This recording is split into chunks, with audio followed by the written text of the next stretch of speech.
문재인 대통령이 최근 추미애 법무부 장관과 윤석열 검찰총장 간 갈등으로 빚어진 전국의 혼란에 대해 국민에게 사과했습니다. 지금의 혼란이 민주주의 개혁을 위한 마지막 진통이 되길 바란다며 개혁 입법의 통과와 공수처의 조속한 출범을 당부하기도 했습니다. 취재기자 연결합니다. 나연주 기자.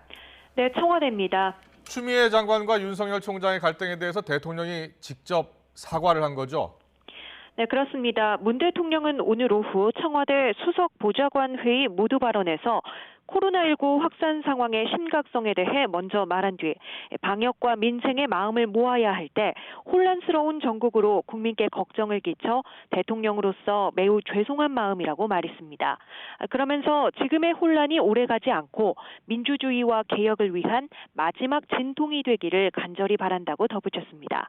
민주적 절차와 과정을 통해 문제가 해결되어 나간다면 우리의 민주주의는 보다 굳건해질 것이라고도 말했습니다. 절차적 정당성과 공정성, 앞서 지난 3일 문 대통령이 윤석열 검찰총장의 징계위와 관련해 지시사항으로 강조한 말이고 이후 징계위가 일주일 연기되기도 했습니다. 그렇다면 문 대통령의 사과가 추 장관에 대한 거취 문제 혹은 개혁 작업의 속도 조절로까지 연결되는 겁니까?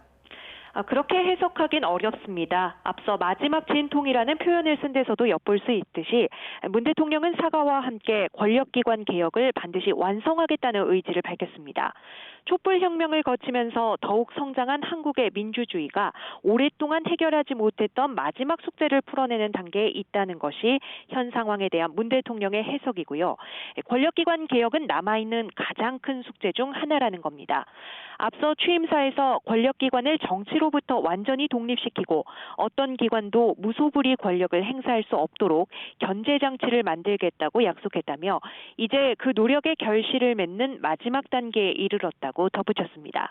그러면서 이번 정기국회에서 권력기관의 제도적 개혁을 완성할 기회를 맞이했다며 한국 민주주의의 새로운 장이 열리는 역사적 시간이라는 표현을 썼습니다. 국정원과 검찰, 경찰 등 권력기관의 권한을 분산하고 국민의 기관으로 거듭날 수 있도록 개혁입법이 반드시 통과되고 공수처가 출범하게 되길 희망한다고 국회에 당부했습니다. 공수처법 개정안 상임위 처리를 앞두고 극심한 갈등을 겪고 있는 오늘 국회 상황과 관련해 여당을 향해 오는 9일 예정대로 법안이 통과되어야 한다는 강력한 메시지를 보냈다고 볼 수 있겠습니다. 지금까지 청와대에서 전해드렸습니다.